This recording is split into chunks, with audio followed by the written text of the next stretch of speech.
Olá, meus caros, como vocês estão? Eu espero que vocês estejam bem. Luca por aqui. Sejam bem-vindos para essa aula aqui no Clube Católico.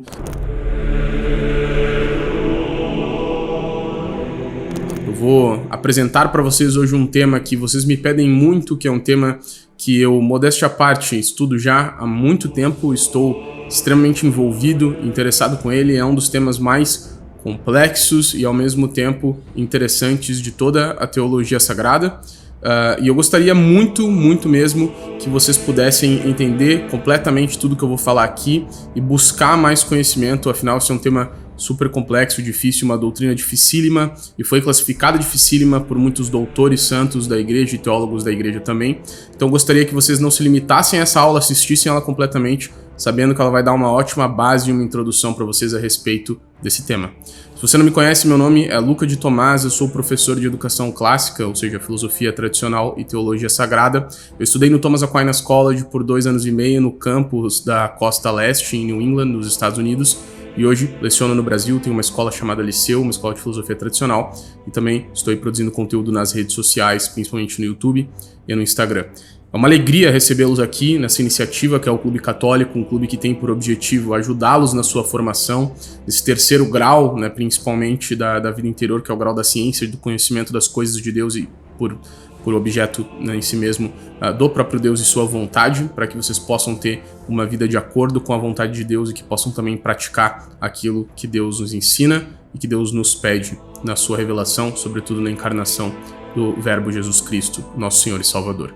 Então é uma alegria tê-los aqui, espero, né, tê-los várias vezes por aqui. Se vocês quiserem saber mais sobre o Clube Católico, sobre os nossos projetos futuros, publicações, todos os links que são de interesse para vocês estarão aqui na descrição desse vídeo, então acessem, fiquem ligados, né, em todas as novidades aqui do Clube Católico. Bom, falando dessa aula, né, então quero que seja uma coisa talvez um pouco mais descontraída, não tão formal, talvez não seja uma aula tão curta também, porque tem várias coisas que nós precisamos realmente trabalhar.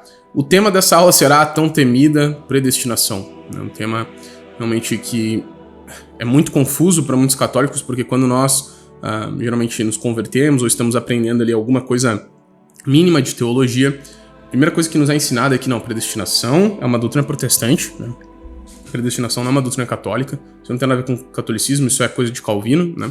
Um herege de predestinação não existe e isso é algo que nós devemos abominar. Mas aí então, quando nós lemos as escrituras, principalmente na carta de São Paulo aos Romanos, no capítulo 8, versículo 29 até o 39, São Paulo nos diz o seguinte: pois aqueles que de antemão conheceu, também os predestinou para serem conformes à imagem do seu Filho, a fim de que ele seja o primogênito entre muitos irmãos.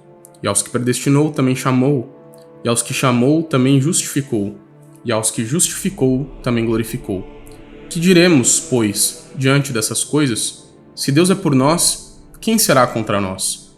Aquele que não poupou seu próprio Filho, mas o entregou por todos nós, como não nos dará graciosamente com ele todas as coisas?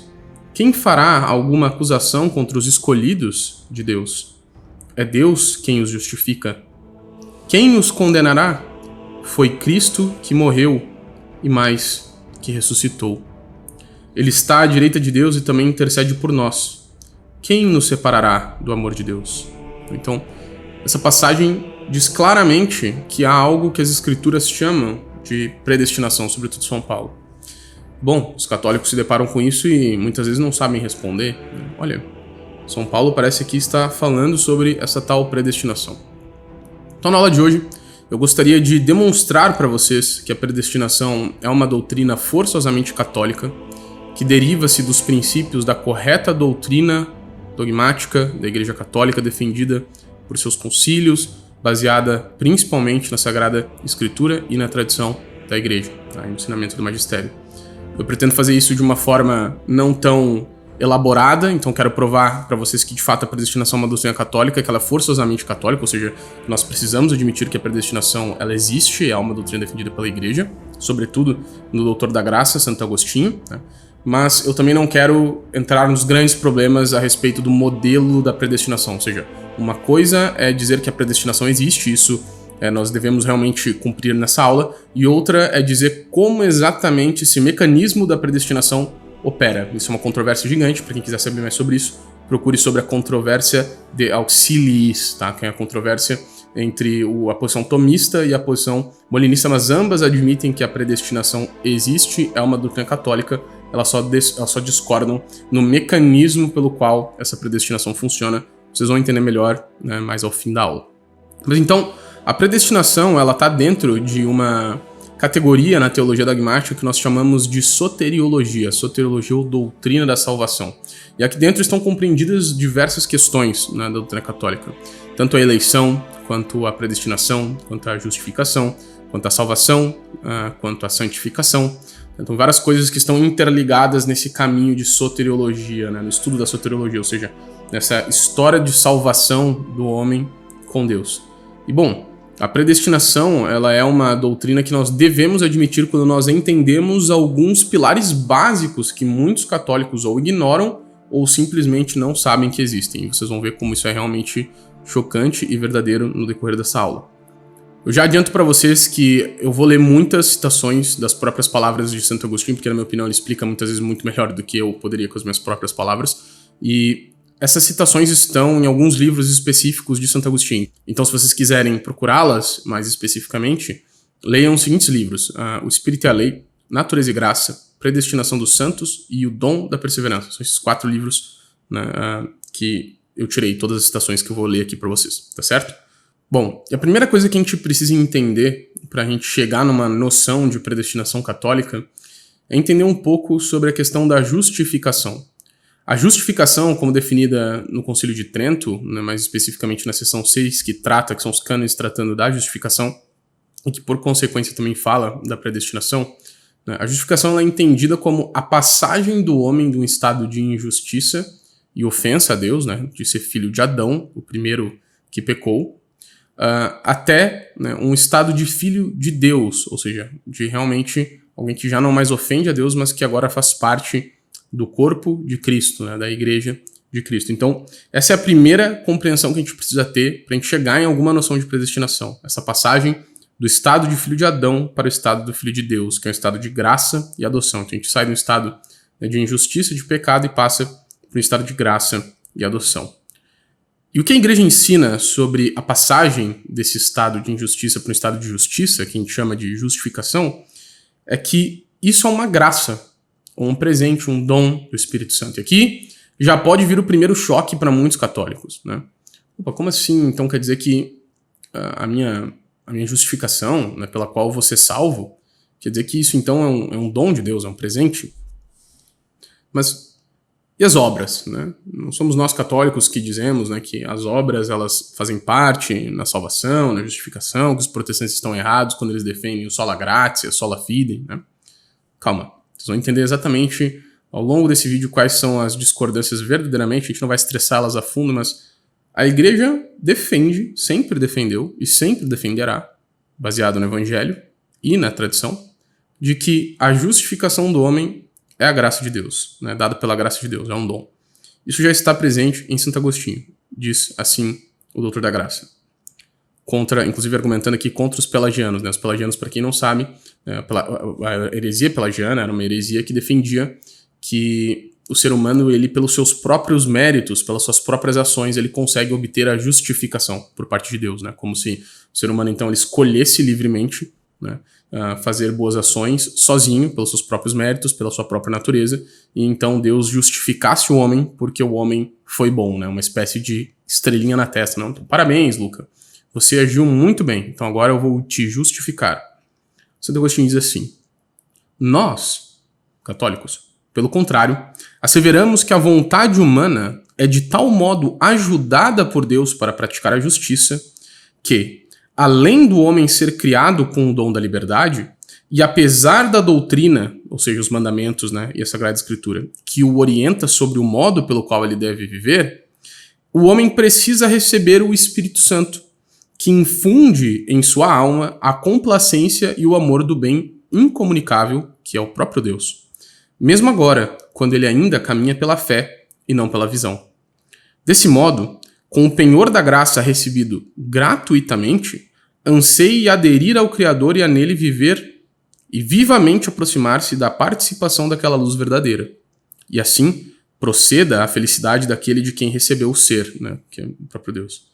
Se o caminho da verdade permanecer oculto, de nada vale a sua liberdade, a não ser para pecar. E quando começa a se manifestar o que se deve fazer e para onde se dirige, não se age e não abraça o bem, se não vive retamente, se com o bem não se deleita e se o bem o homem não ama.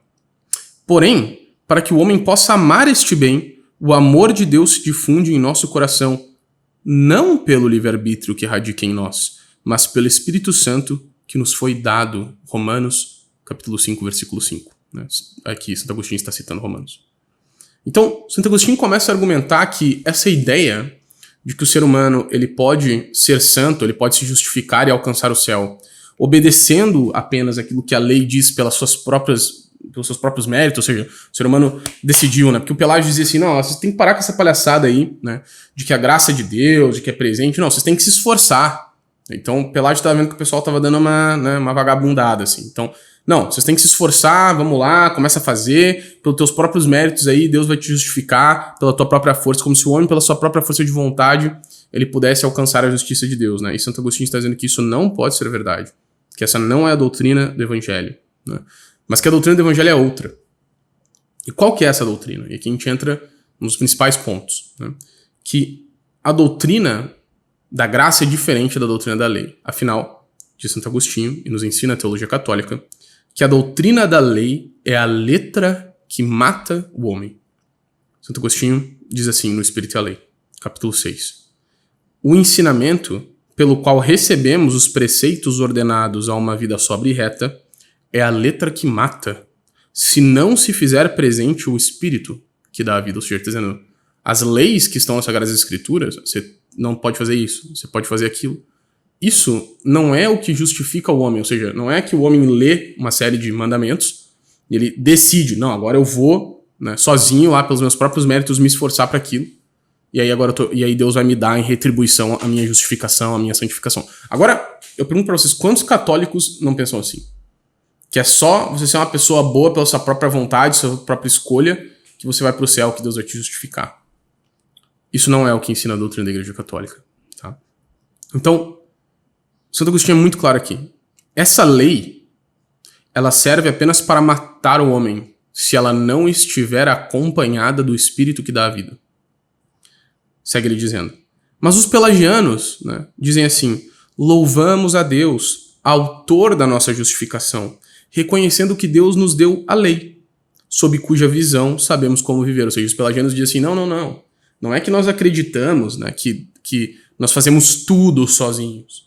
Não é isso. Deus revelou as Escrituras. Deus deu as tábuas para Moisés, as tábuas da lei. Então agora Deus já fez a parte dele. Deus revelou, né, a lei, e agora o ser humano olha para essa lei e fala, agora eu vou me esforçar para cumprir essa lei, e então Deus nos dá a justificação. Então Deus continua sendo o autor, porque ele nos deu a lei, né? E a lei é aquilo que nos justifica. Santo Agostinho responde dizendo, os pelagianos, ou quem quer que defenda isso, não prestam atenção no que leem. Porque diante dele, aqui ele cita as Escrituras, né? Abre aspas. Porque diante dele, nenhum homem é justificado pelas obras da lei, diz São Paulo em Romanos 2:20. Pode-se dar a essa justificação diante dos homens, não, porém, diante de Deus, que esquadrinha os corações e a vontade mais oculta, na qual ele vê o que gostaria, se fosse lícito, aquele que teme a lei, embora pratique outra coisa. O apóstolo, São Paulo, denomina a circuncisão do coração, a vontade livre de toda concupiscência ilícita, o que não se segue ou que não se consegue pela letra da lei, que ensina ameaçando, mas sim pelo Espírito, que ajuda e cura o homem. Assim, o louvor aos que deste modo se comportam procede não dos homens, mas de Deus, que por sua graça lhes ortoga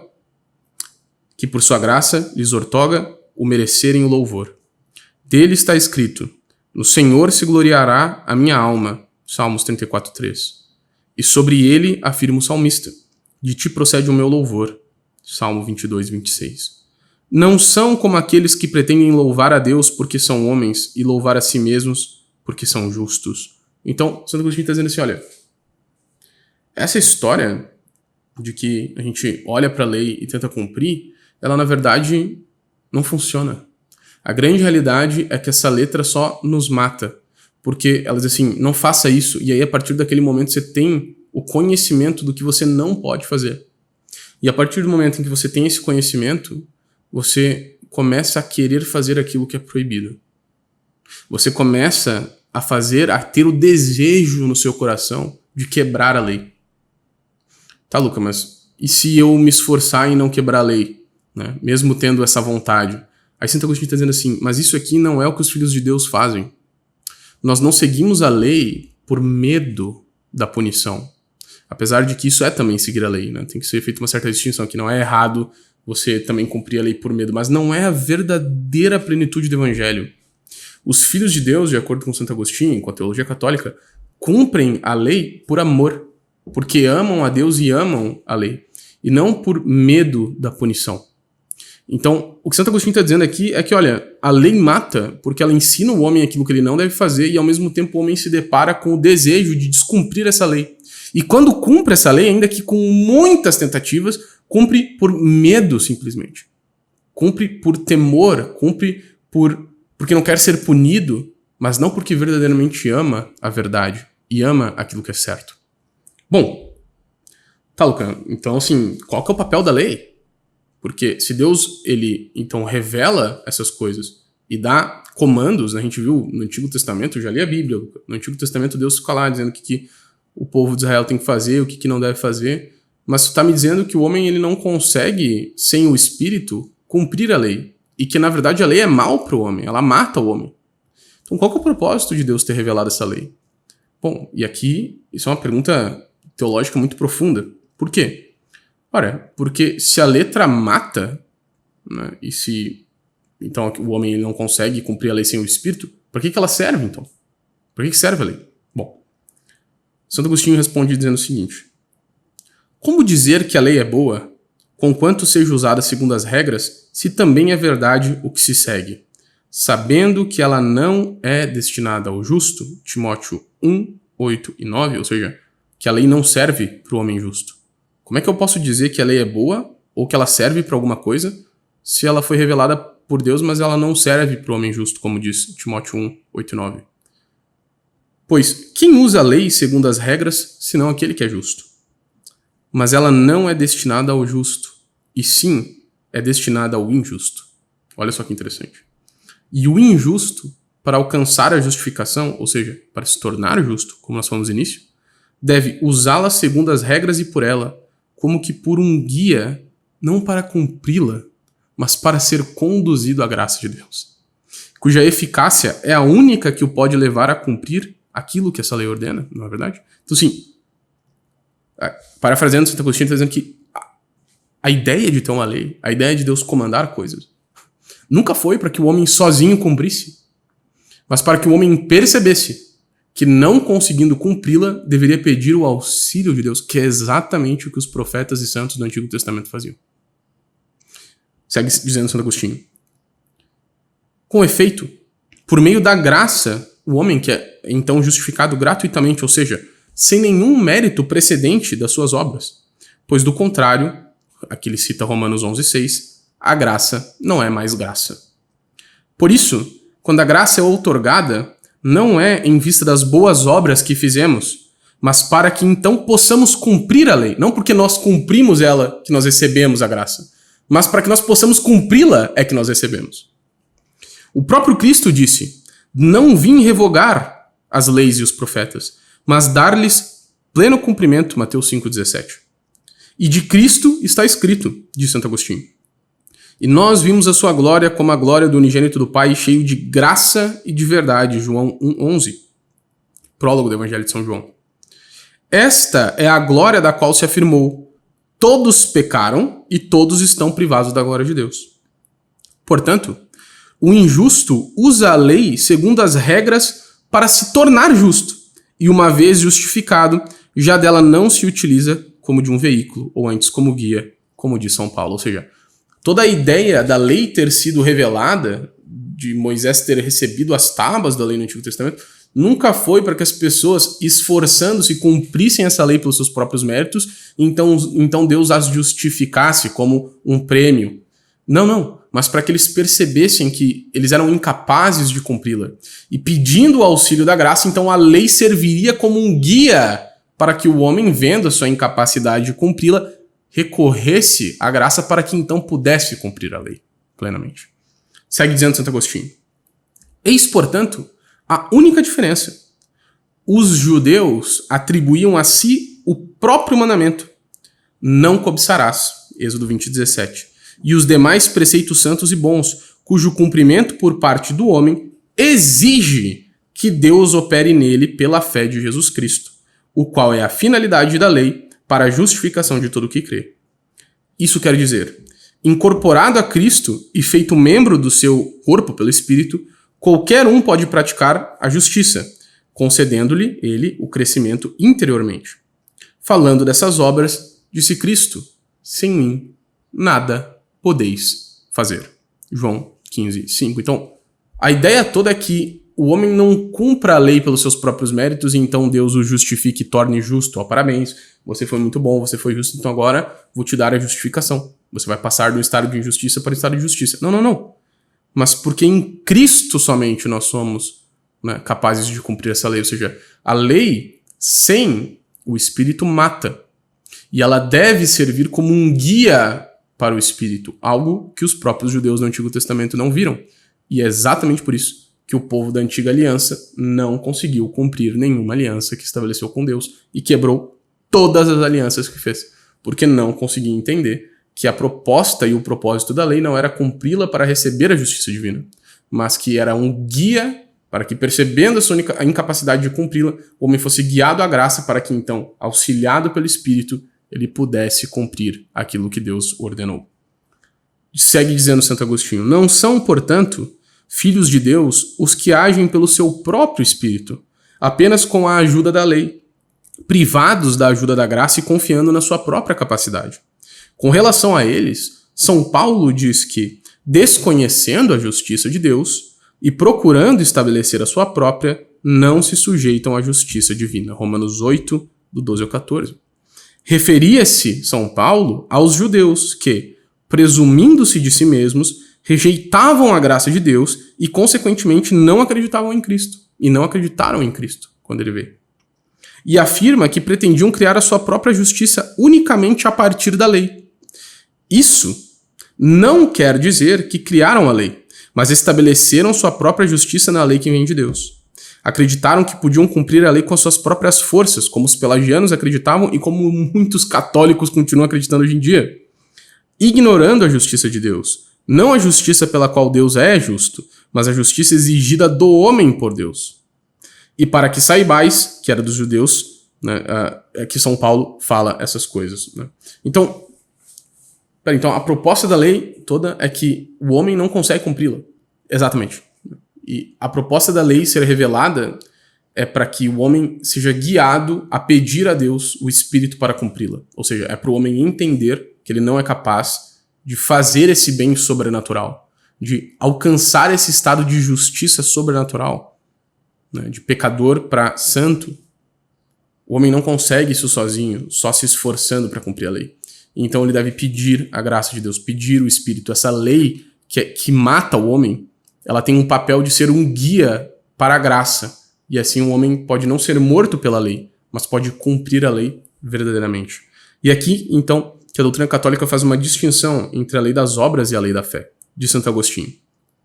O que a lei das obras ordena ameaçando, a lei da fé o faz crendo. Aquela prescreve, ou seja, a lei das obras diz o seguinte, não cobiçarás. Já a lei da fé diz, como eu sabia que não poderia obter a sabedoria, se Deus não me desse essa sabedoria, e isso já era um efeito da sabedoria, o saber de quem vinha este dom, dirigi-me ao Senhor e fi-lhe a minha súplica. Sabedoria 8:21. Ou seja, olha, enquanto aquela lei diz não faz, essa lei aqui diz assim, olha, eu sei que eu não poderia obter essa sabedoria a não ser que Deus estivesse me dando ela. E o próprio fato de eu ter consciência disso é graça de Deus. Então eu preciso virar para Deus e pedir, Deus, me dê a sabedoria de fazer aquilo que a lei pede. Deus me ajude, me auxilie a cumprir aquilo que tu pedes, né? E é essa a sabedoria denominada piedade, com a qual se honra o Pai das luzes, que outorga todo dom precioso e toda dádiva perfeita, como diz São Tiago no capítulo 1, versículo 17. É honrado com o sacrifício de louvor e de ação de graças, a fim de que aquele que o cultua se glorie nele, mas não se glorie em si mesmo, como se fosse capaz de cumprir a lei sozinho, como diz São Paulo em 2 Coríntios 10, 17. Assim, pela lei das obras, Deus diz, faze o que mando. E pela lei da fé, se diz a Deus, concede a mim o dom de cumprir aquilo que tu mandas. Portanto, a lei ordena para advertir o que a fé deve praticar, ou seja, o que recebe o preceito saiba aquilo que ele precisa pedir, se ainda não pôde cumpri-lo. Então, o papel da lei não é para que eu vá lá e cumpra a lei, mas para que eu saiba a vontade de Deus, para que eu possa pedir a Deus o auxílio de cumpri-la. Essa é a ideia e a diferença entre a lei da obra, que ordena pelo temor, e a lei da graça, que conduz pela caridade. Porém, se o poder cumprir com constância e o fazer com submissão, também deve ter consciência da ajuda que o torna capaz. Ou seja, se o homem ele consegue cumprir essa lei, se ele consegue, auxiliado, né, pelo Espírito Santo, fazer aquilo que Deus está pedindo, que ele tenha consciência que ele só está fazendo isso porque Deus está o auxiliando a fazê-lo. Não recebemos o espírito do mundo, mas o espírito que vem de Deus, diz Santo Agostinho. Diz o mesmo apóstolo, São Paulo, infatigável pregador da graça, a fim de que conheçamos os dons da graça de Deus, 1 Coríntios 2,12. E qual é o espírito deste mundo, senão o espírito da soberba? Naquele que diz, não, eu fui capaz de fazer por mim mesmo. Santo Agostinho segue dizendo, este espírito obscureceu o coração insensato daqueles que não deram glória a Deus, conhecido, dando-lhe graças. São enganados pelo mesmo espírito os que, ignorando a justiça de Deus e desejando estabelecer a sua própria, não se sujeitam à justiça divina. Ou seja, que o fato de eu conseguir cumprir a lei e os mandamentos não se dá ao meu próprio mérito, mas ao fato de que Deus está me auxiliando. Nossa, Lucas, mas então realmente, né, parece que esses preceitos aí da vida moral e tal, isso aí realmente, né, essa lei parece que mata mesmo, né? Mas isso inclui os 10 mandamentos? Porque, não, os 10 mandamentos a gente precisa aqui, né, dizer que os 10 mandamentos não estão nessa, não, pode estar nessa linha, né? Afinal, os 10 mandamentos ali são realmente, né, coisas que Deus deu diretamente a Moisés, povo do Antigo Testamento, a gente conserva os 10 mandamentos até hoje. Mas sim, os 10 mandamentos também estão inclusos nesse tipo de lei que mata se ela não estiver junto, acompanhada do Espírito que vivifica. E essa é uma lei que se impõe em tábuas de pedra para dizer, faz isto. Enquanto a lei do Evangelho, que não contradiz essa, mas que dá pleno cumprimento, ela ajuda e auxilia o homem a cumpri-la. Então, o propósito dessa lei das tábuas, que mata o homem se não tiver o auxílio do Espírito, não é para que o homem cumpra essa lei, mas para que o homem saiba aquilo que deve pedir a Deus o poder de cumprir. Responde para isso Santo Agostinho dizendo o seguinte, porventura, São Paulo não denomina a letra que mata esta lei escrita em 2 tábuas de pedra, mas reserva somente para a lei da circuncisão e de outros sacramentos antigos já abolidos? Por que pensar assim, se na lei está escrito, não cobiçarás? O qual mandato, ainda que santo, justo e bom, diz ele, de São Paulo, me seduziu e se transformou em morte para mim, Romanos 7, 12 e 13. Ou seja, por que a gente não inclui aqui também os 10 mandamentos, como por exemplo, não cobiçarás, que o próprio São Paulo diz que seduziu ele e se transformou em morte para ele, em Romanos 7, 12 e 13. Que outra coisa significa a letra mata, se não isso? Na mesma passagem aos Coríntios, onde diz a letra mata, mas o Espírito comunica a vida, pela letra o apóstolo quer dar a entender com mais evidência que o próprio decálogo, escrito em 2 tábuas, também faz parte desta lista. Assim se expressa São Paulo. Nossa carta sois vós, carta escrita em nossos corações, reconhecida e lida por todos os homens. Evidentemente sois uma carta de Cristo, entregue ao nosso mistério, escrita não com tinta, mas com o Espírito de Deus vivo, não em tábuas não nessas tábuas de pedra, mas em tábuas de carne nos nossos corações. Tal é a certeza que temos, a graça de Cristo diante de Deus. Não como como se fôssemos dotados de capacidade que pudéssemos atribuir a nós mesmos, mas é de Deus que vem a nossa capacidade.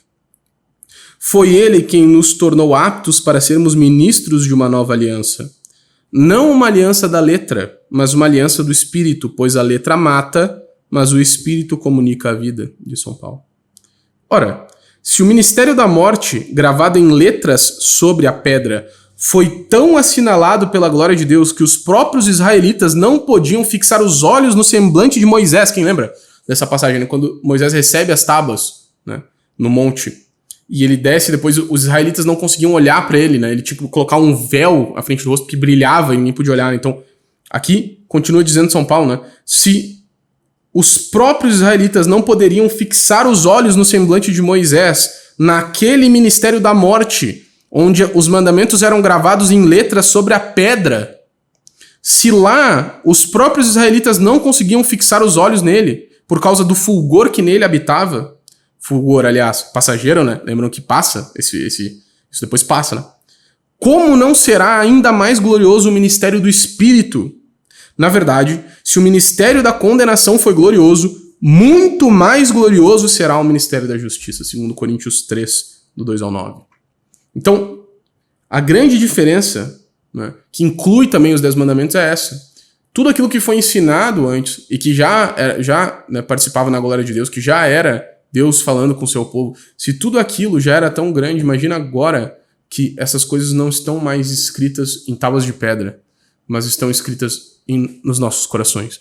Então, todo ponto de São Paulo, que Santo Agostinho está expondo aqui, é o fato de que o ser humano não é capaz de cumprir essa lei, que o papel dessa lei deve ser conduzir o homem para a graça. Do contrário, essa lei mata o homem, cria no homem, né, o desejo de quebrá-la, cria no homem o temor, ele só cumpre por temor, só cumpre por horror da punição, e não verdadeiramente por amor, porque essa lei não está no coração do homem, ela está de fora, ela está externa, como uma coisa parasita. Né? E que essa lei ela serve de guia para que o homem saiba o que deve pedir, e não para que ele tente, pelo seu próprio esforço, cumprir essa lei. Né? E isso inclui, inclusive, o decálogo, né, os 10 mandamentos. Tá, Luca? Mas então, peraí, se tu tá dizendo isso, se isso é verdade, então, pô, então a lei é má. Afinal, a lei mata o homem, então a lei tem que ser má. Né? E aqui, a gente começa a entrar num dos pontos mais importantes para entender a doutrina da predestinação. Tô tomando tanto tempo para falar disso porque é realmente muito importante. Tem um problema teológico aqui em dizer que a lei é má. Afinal, Deus revelou e deu essas tábuas a Moisés. Então, se a lei em si mesma é má, e ela foi criada por Deus, então Deus criou coisas más, o que é completamente absurdo. Né?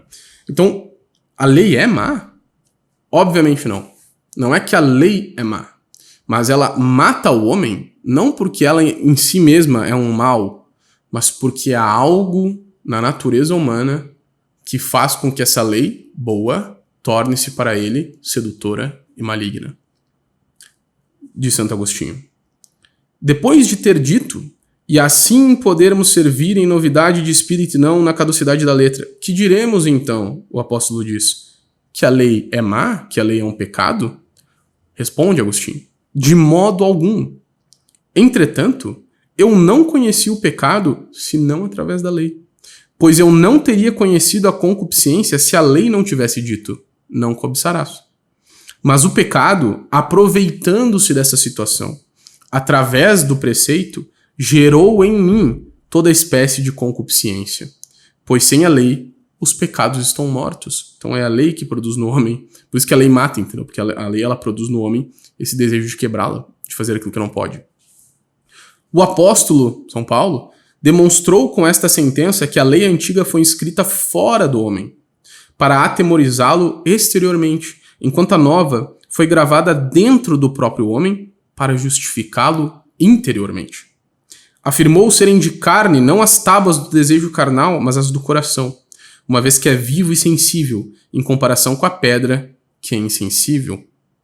E com o que um pouco depois diz, ou seja, que os filhos de Israel não podiam fixar os olhos no semblante de Moisés, e por isso lhes falava com o rosto encoberto, quis significar que a letra da lei a ninguém justifica, e que um véu foi posto na leitura do Antigo Testamento, até que ele fosse retirado, porque é em Cristo que ele desaparece completamente. Ou seja, até que se passe para o regime da graça, e se entenda que nos vem de Cristo a justificação, que nos leva a fazer o que ele ordena. Ele nos ordena a fim de que nele nós possamos nos refugiar, visto que nós nos demos conta que somos incapazes de cumprir a lei pelas nossas próprias forças. Então, o problema não é que a lei é má, a lei é boa, inclusive, como a gente disse, a lei tem um papel de guiar o homem para a graça. Mas existe algo de mal que, no momento em que o homem compreende a lei, ele não tem o auxílio da graça, ele não tem o auxílio do Espírito, o homem começa a querer quebrar essa lei. O seu coração se torna seduzido pela maldade. Então a letra mata, mas o Espírito dá a vida. Então se a lei não é má, o que é má? O que isso tem a ver com predestinação? Vocês já vão entender. Mas se a lei não é má, onde é que está a fome deste mal? E a resposta católica para isso é que a fonte deste mal não está na própria lei, porque ela foi criada por Deus e é boa, mas está em uma ferida que o próprio homem possui.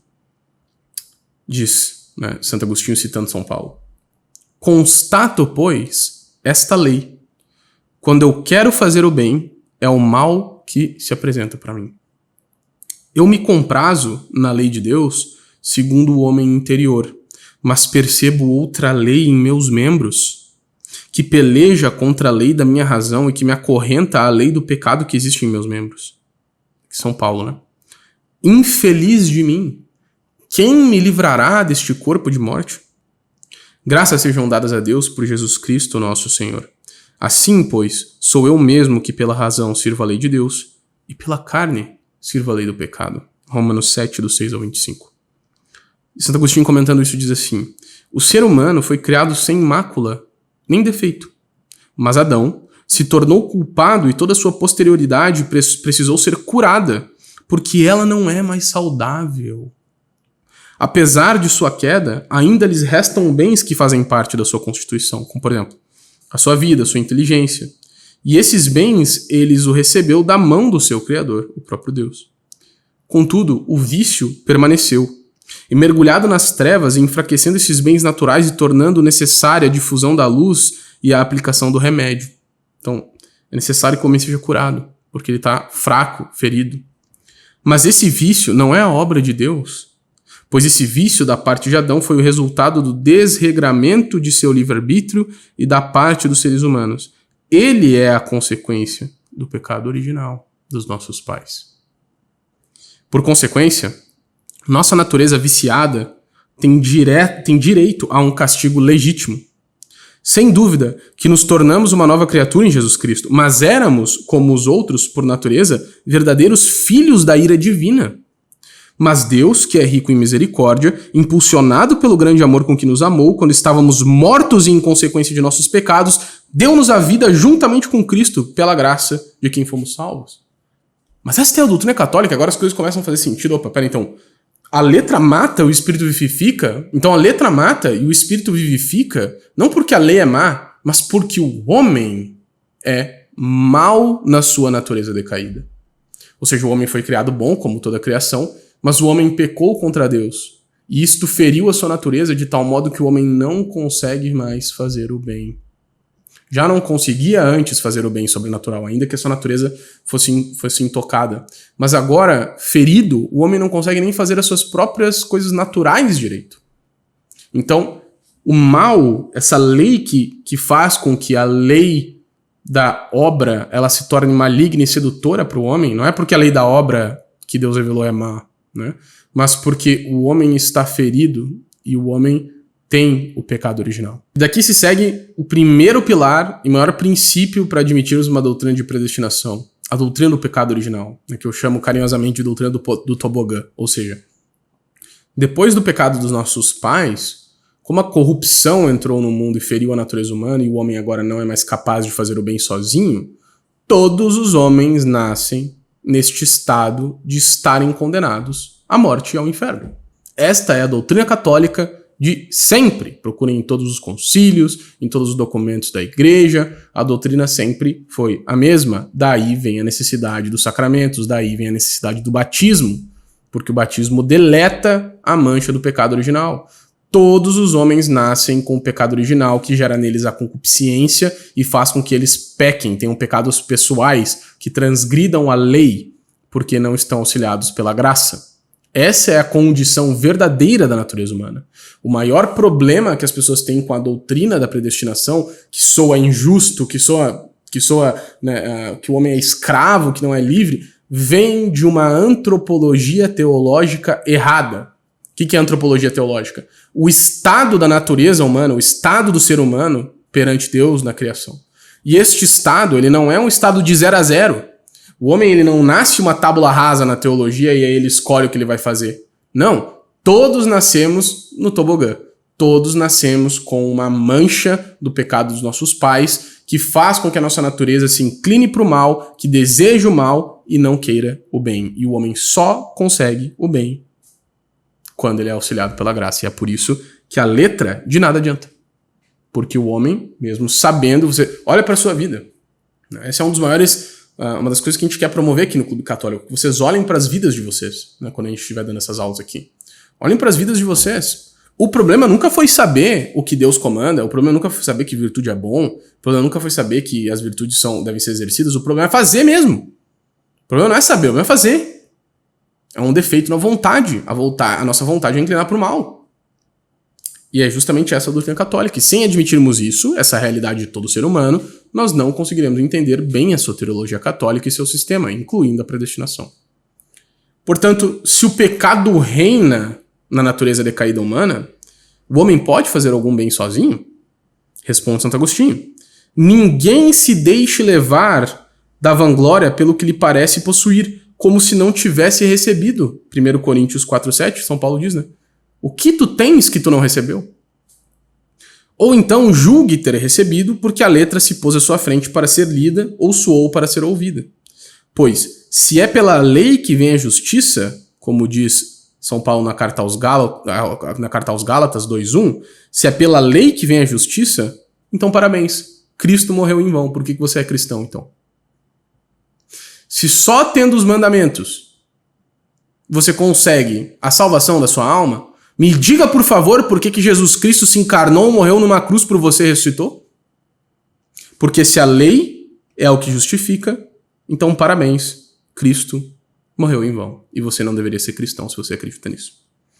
Com efeito, nós, em contrário, dizemos de Santo Agostinho, Cristo não morreu em vão, mas morreu, subiu aos céus, levou cativo o próprio cativeiro e deu dons aos homens. Salmo 68:19 e Efésios 4:8.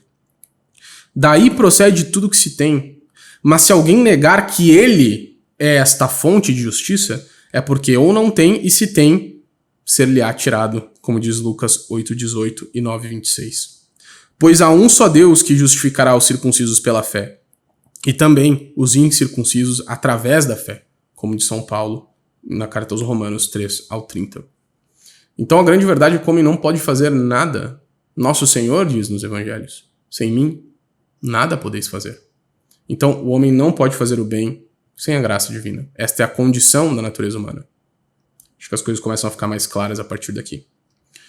Porque a pergunta que se segue é, então, bom, o homem ele não pode por si mesmo. Isso não significa, pessoal, que o homem não tem uma participação. A gente já vai ver exatamente isso, né? Mas, se por si mesmo, sem o auxílio da graça, o homem não consegue, então quem que torna o homem justo? Né? Olha só, como cristãos nós dizemos absurdamente que quem torna o homem justo é o próprio Cristo. Portanto, diz Santo Agostinho, a justiça da lei é proposta de tal modo que viverá por ela aquele que a praticar, como diz Levítico 18:15. Quem reconhecer a sua fragilidade não por suas próprias forças, nem pela letra da lei, o que não é possível, mas pela fé que reconcilia com o autor da graça, para que então ele cumpra essa lei e nela ele viva. A prática da obra que leva a nela a viver só é possível ao que foi justificado por Deus. Ou seja, não é que eu cumpro a lei para que Deus me justifique, mas só posso cumpri-la se Deus me justificar, porque sozinho eu não consigo. Mas a justificação se obtém pela fé, sobre a qual está escrito, não digas em teu coração, quem subirá ao céu? Isto é, para fazer descer Cristo, ou quem descerá ao abismo? Isto é, para fazer Cristo levantar-se dentre os mortos. Mas o que diz ela? Ao teu alcance está a palavra em tua boca e em teu coração, a saber, a palavra da fé que nós pregamos. Porque se confessares com a tua boca que Jesus é o Senhor e creres em teu coração que Deus o ressuscitou entre os mortos, então serás salvo. De São Paulo em Romanos 10, do 5 ao 9. Então, conclui Santo Agostinho. Pela lei, tememos a Deus. Pela fé, esperamos em Deus. Mas para os que temem o castigo, a graça permanece oculta.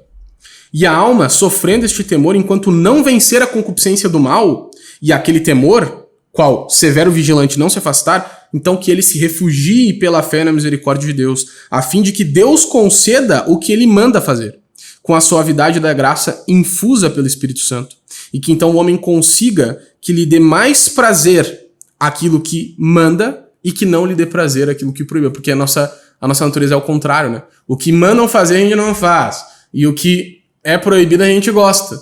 Mas pela graça de Deus, quando Deus nos regenera, então agora o homem ama aquilo que Deus manda e odeia aquilo que Deus não manda e proíbe. Mas como diz São Paulo, não há autoridade que não venha de Deus, Romanos 13:1. Então, por que motivo não se nos diria a respeito da nossa própria fé? Que é que tu tens que tu não tenhas recebido? Que fé é essa que tu tem que não vem do próprio Cristo?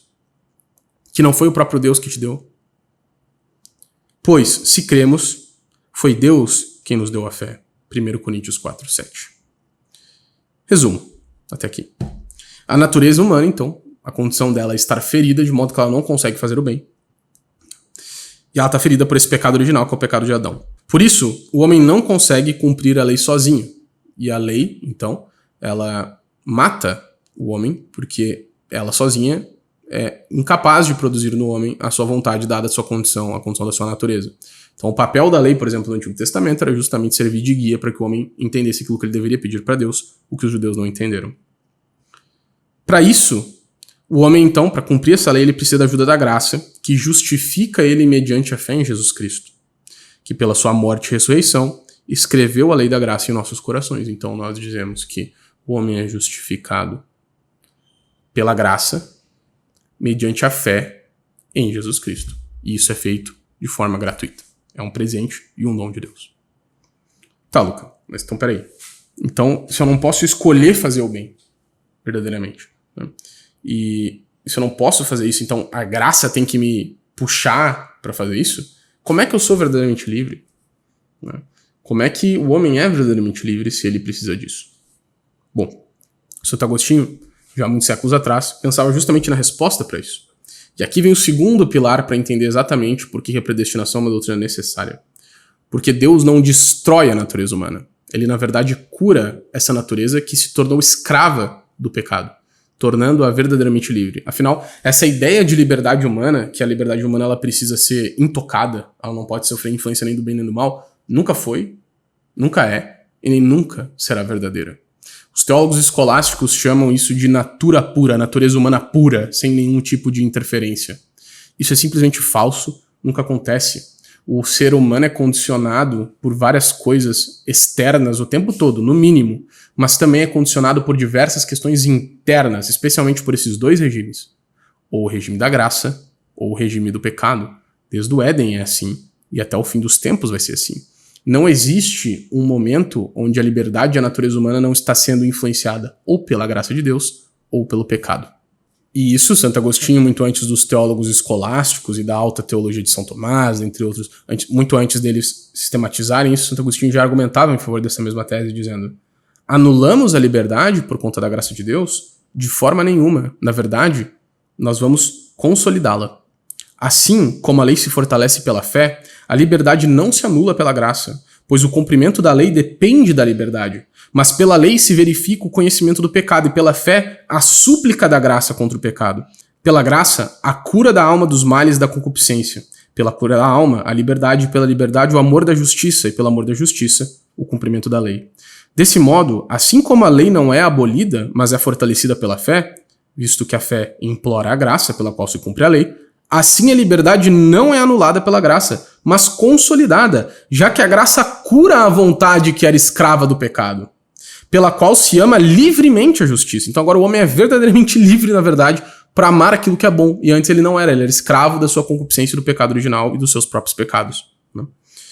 Todo este encadeamento é revelado nas Sagradas Escrituras. A lei diz, não cobiçará. A fé suplica, sara-me, Senhor, porque pequei contra ti, Salmos 4:5. A graça afirma, eis que está curado, não peques mais, para que não te suceda algo pior, João 5,14. E a cura exclama, Senhor meu Deus, clamei a ti e tu me sarastes, Salmo 33. Salmo 30, versículo 3. E a liberdade então assegura tudo no final. Eu te oferecerei um sacrifício voluntário, Salmos 54, versículo 8.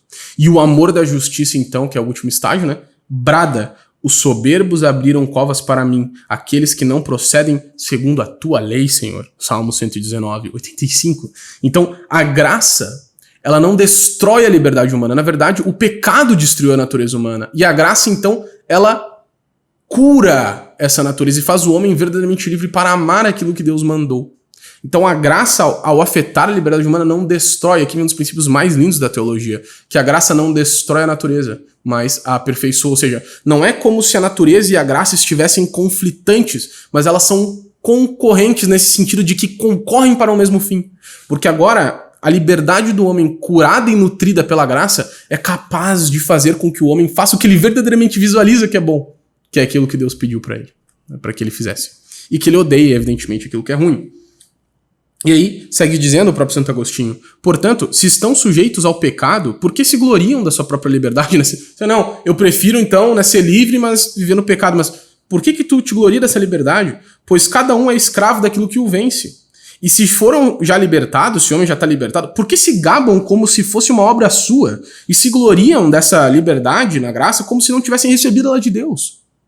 Será que são livres a ponto de não quererem ter como Senhor aquele que lhes diz, sem mim nada podeis fazer? E ainda, se pois o Filho vos libertar, sereis realmente livres? João 8,36. Então, assim sendo, nem esta vontade, que o leva a crer em Deus, pode-se dizer que o ser humano tem como não recebida. Nem mesmo a vontade de acreditar em Deus, nem mesmo a tua conversão, nada. Do início da tua fé até o fim, tudo tu recebeu de Deus. Pois, pelo chamado de Deus, essa vontade nasce na liberdade. Não é que ela tira a liberdade do homem e aí tem uma vontade ali, não. Ela move o homem a mover a si mesmo. A graça de Deus, ela não pega o homem como pecado e torna o homem escravo. Não, ela move e cura o homem de dentro para fora, para que agora ele queira fazer o bem. Não é que a graça de Deus quer pelo homem, contra a vontade do homem, não. Ela quer e faz com que o homem queira praticar aquilo que é bom. Bom, e aí Santo Agostinho diz realmente isso, né? Assim sendo, nem essa vontade que nos leva a crer em Deus pode ser, né, dita como não recebida, ou seja, nós já recebemos ela. Pois pelo chamado de Deus essa vontade nasce da liberdade a qual recebeu em sua natureza ao ser criado. Deus, porém, quer que todos os homens se salvem e cheguem ao conhecimento da verdade, mas não ao ponto de lhes tirar a liberdade, da qual, usando bem ou mal, serão julgados com justiça. Quando usam o mal da sua liberdade, que é o pecado, os infiéis agem certamente contra a vontade de Deus, não acreditando no seu evangelho, mas nem sequer nesse caso conseguem vencer a própria vontade do Senhor. Pelo contrário, privam-se a si mesmo do grande e sumo bem e tornam-se réus de rigorosos castigos sob o poder daquele cuja misericórdia desprezaram em seus benefícios.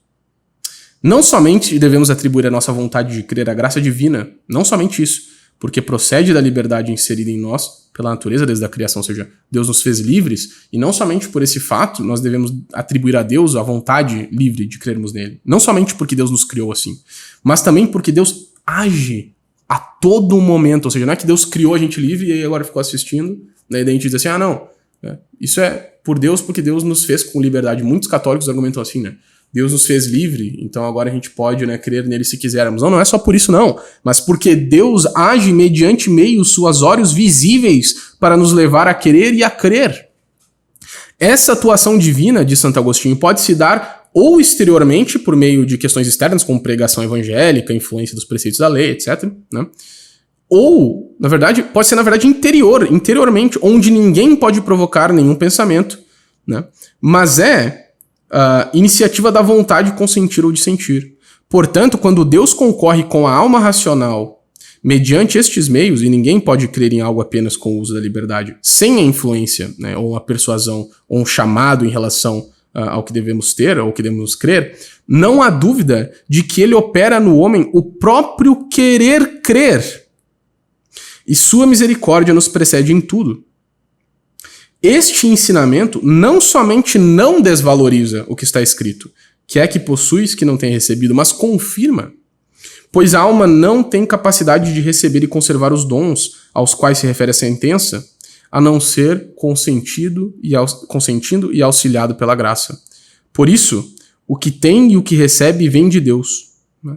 Mas o que recebe e o que conserva depende também da sua vontade, né, para conservá-lo. Muito bom, né? Então, aqui tem mais algumas outras citações, não quero estressar tanto o ponto, né? Mas, se eu fosse citar um último, só para deixar bem claro isso que Santo Agostinho está falando, ele diz assim, que a nossa vontade é sempre livre, mas ela não é sempre boa. Ou é livre da justiça, quando se sujeita ao pecado, ou então é má, né? Ou é livre do pecado quando serve à justiça, e nesse caso, então ela é boa. A graça de Deus, porém, é sempre boa, e faz com que tenha boa vontade quem antes a tinha má. Com seu auxílio, a vontade que começou a ser boa cresce em tanta bondade que chega a cumprir os mandamentos divinos que quiser, quando desejar, com decisão. Então, a grande realidade é que Deus, então, parece que não só se oferece como objeto de fé para nós, né, se revelou, como nos move a acreditar nele, né? As escrituras são bem claras, né? Sou eu quem produz em vós tanto o agir quanto o querer, né? Então, Deus não só provoca em nós, não só nos criou com liberdade e nem só se revelou para nós, mas provoca em nós o próprio querer. Tem muita gente que usa aquela própria analogia da batida na porta, né? Deus se oferece batendo na porta, mas é o homem quem abre essa porta. Só que Santo Agostinho está dizendo uma novidade aqui, que muita gente não sabe. Que sim, é o homem que abre a porta, mas o próprio abrir a porta foi Deus quem deu. O próprio decidir abrir a porta para Jesus é graça de Deus. Porque sem ele, nada podemos fazer. Mas então, se é a graça que move e cura a nossa vontade para nós escolhermos livremente o bem sobrenatural e a santidade, como então um homem pode merecê-la? E essa é a grande realização aqui. O homem nunca pode merecê-la. Por isso que a graça é de graça. Afinal, como diz Romanos 11, tem que ser pela graça. Porque se é pela graça, já não é pelas obras. Pois se fosse pelas obras e não pela graça, então a graça já não seria graça, seria salário. Santo Agostinho diz isso dizendo, mas essa graça, sem a qual nem as crianças e nem os adultos podem ser salvos, não é dada em consideração às coisas que nós fazemos ao nosso merecimento, mas é dada gratuitamente, o que caracteriza a concessão como graça e não como salário. Justificados gratuitamente pelo seu sangue. Assim, são dignos de justa condenação os que por ela não são libertados, seja porque não puderam ouvir, seja porque não quiseram obedecer, seja também quando pela idade não puderam ouvir, né, como é o caso das crianças que morrem sem batismo. Então, é aqui, né, que nós vemos uma das coisas mais fantásticas, que o homem, então, por conta do pecado original, não consegue fazer o bem sozinho, não consegue cumprir a lei de Deus, então Deus precisa não só dar as leis, não só dizer pro homem, tem essas coisas que eu quero que tu faça, mas precisa auxiliar o homem. E precisa auxiliar o homem desde o início, dando para ele a vontade de querer crer, de querer fazer aquilo, como sustentando isso por toda a vida. Diz o próprio Santo Agostinho no Dom da Perseverança. Abre aspas. O mesmo Deus, quando pelo mediador de Deus e dos homens, o homem Cristo Jesus, devolve a saúde espiritual a um doente ou dá a vida a algum morto, isto é, justifica um ímpio, e quando o guia até se restabelecer completamente, ou seja, até uma vida de perfeita justiça, não o abandona, se ele então não é abandonado, o que lhe possibilita uma vida piedosa e reta, ou seja, Deus não abandona o homem justificado, ele permanece sustentando o homem nessa justiça até o fim, caso esse homem seja eleito. Ele nos antecede para que sejamos curados e nos acompanha para continuarmos sãos. Antecede-nos ao nos chamar primeiro e acompanha-nos até a glória. Antecede-nos para que levemos a vida santamente e acompanha-nos para que com ele nós possamos sempre viver, porque sem ele nada podemos fazer. Ambas as coisas estão escritas. Venha Deus em meu auxílio e benignidade e graça me acompanharão todos os dias da minha vida. E habitarei a casa do Senhor por longos dias, né? Salmo 23. Pera. Então, a gente está dizendo que nós somos justificados, nos tornamos justos para Deus pela graça, mediante a fé em Jesus Cristo. Que Deus nos escolheu, que Deus nos dá como presente de forma gratuita, sem os nossos méritos, porque nós nem poderíamos ter méritos por causa da nossa natureza, que a nossa natureza ela é ferida ao ponto de, sem a graça, não conseguir fazer isso. Então o homem nem conseguiria merecer. Então é Deus quem dá para o homem o próprio dom de conseguir, de querer crer, de querer cumprir, e não só dá esse dom, como dá o dom também de cumprir, e não só dá o dom de querer cumprir, mas o dom de permanecer cumprindo até o fim da sua vida. Então, se Deus dá todos esses dons, o que vem em primeiro? A escolha de Deus ou a escolha do homem? E é forçoso admitir, né, por conta da antropologia teológica que nós acabamos de estabelecer, que é Deus quem escolhe o homem, em primeiro lugar, né? Que essa fé que é presente, esse dom da perseverança, que é um dom realmente, é um presente, tudo isso é dom de Deus, é dom da graça, e claro, o ser humano coopera através da sua liberdade, né? Isso aqui é um assunto talvez para uma outra aula, né? Como os méritos humanos, né? Como a gente tem méritos com essas coisas, mas a gente nunca tem méritos isolados, sozinhos, né? Mas quando a graça de Deus nos auxilia, a gente pode ter algum mérito que a teologia chama de mérito condigno, isso é uma outra coisa, né? Mas então, como é que a gente chega na predestinação? Olha, porque se Deus dá de presente, então Deus tem que ter determinado isto já, a quem ele daria, a quem ele escolheu, né? Como São Paulo diz, e eu acho importante a gente ler de novo, porque isso é frequentemente esquecido por todos os católicos, né? Pois aqueles que de antemão conheceu, também os predestinou para serem conformes à imagem do seu Filho. Agora olha só que legal, depois de vocês terem visto toda essa aula. A fim de que ele seja o primogênito entre muitos irmãos. E aos que predestinou, também chamou. E aos que chamou, também justificou. E aos que justificou, também glorificou. Tudo que vocês acabaram de ver, que é a graça de Deus. Que diremos, pois, diante dessas coisas? Se Deus é por nós, quem será contra nós? Então, o que vem antes dessa glorificação, que é o dom da perseverança que vai até o fim da vida, que glorifica o homem na morte, né? Antes vem a justificação, que também é a graça de Deus. E antes vem o chamado, que também é a graça de Deus. E antes disso tudo, vem algo que o apóstolo chama de predestinação. E aqui Santo Agostinho define predestinação como muita gente não definiria, né? Ah, Deus sabe de todas as coisas, quem vai para o céu e para o inferno. A predestinação não é o conhecimento de Deus das nossas ações. Não é só isso. Isso é presciência, porque Deus conhece até as ações que nós fazemos de errado, embora Deus nunca tenha causado essas coisas. Então, predestinação não é o conhecimento meramente de Deus. Talvez você tenha uma surpresa agora, mas a predestinação é o conhecimento que Deus tem, não das nossas ações, mas das próprias ações de Deus em favor daqueles que ele escolheu para serem salvos e a preparação do coração desse homem para receber essas graças da justificação, do chamado da justificação, da santificação, da glorificação. Então, a predestinação, como doutrina católica, ela não é entendida como a ciência que Deus tem sobre os atos humanos. Isso é só presciência, isso nem é predestinação. A predestinação é algo mais profundo. É Deus que conhece desde toda a eternidade o que ele mesmo vai fazer em favor daqueles que ele escolheu para serem santos. Quantos ele escolheu? Se escolheu todos, se não escolheu nenhum, isso é uma outra discussão. Mas é forçoso admitir, pela própria condição da natureza humana, é forçoso admitir pela própria encarnação do verbo, que sem o qual nós não podemos fazer nada, que produz em nós tanto agir quanto o querer, que nós não temos nada do qual nós não tivéssemos recebido dele. É forçoso admitirmos que a predestinação não é o conhecimento do que nós vamos fazer, mas o conhecimento do que o próprio Deus vai fazer por nós na nossa vida. E esse é o conceito da predestinação católica, que prepara o nosso coração para recebermos a graça do chamado, para recebermos a graça da justificação, que nos faz cumprir a lei, que nos faz permanecer na lei, que nos faz santificarmos as nossas vidas através do cumprimento da vontade de Deus e que, por fim, nos faz chegar até o céu. Essa é a doutrina da predestinação católica, que é forçosa e necessária, que, claro, não faz com que a gente saiba exatamente se eu sou ou não predestinado, né? Isso o Concílio de Trento condena, né? A predestinação existe. Deus predestina, prepara, chama, justifica, santifica e glorifica aqueles que ele escolheu. E sabe desde toda a eternidade não só o que os homens vão fazer, mas o que ele mesmo vai fazer em favor daqueles que ele escolheu. A questão é que nós não sabemos exatamente quem Deus escolheu. Isso nós só saberemos quando morrermos. Afinal, como diz as Escrituras, o joio e o trigo estão misturados, né? Até que venha aquele que vai separar o joio do trigo.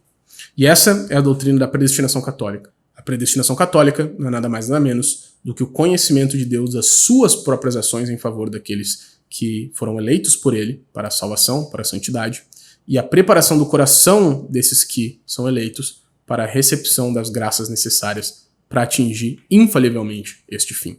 Isso não é protestantismo, isso é a doutrina da Igreja Católica.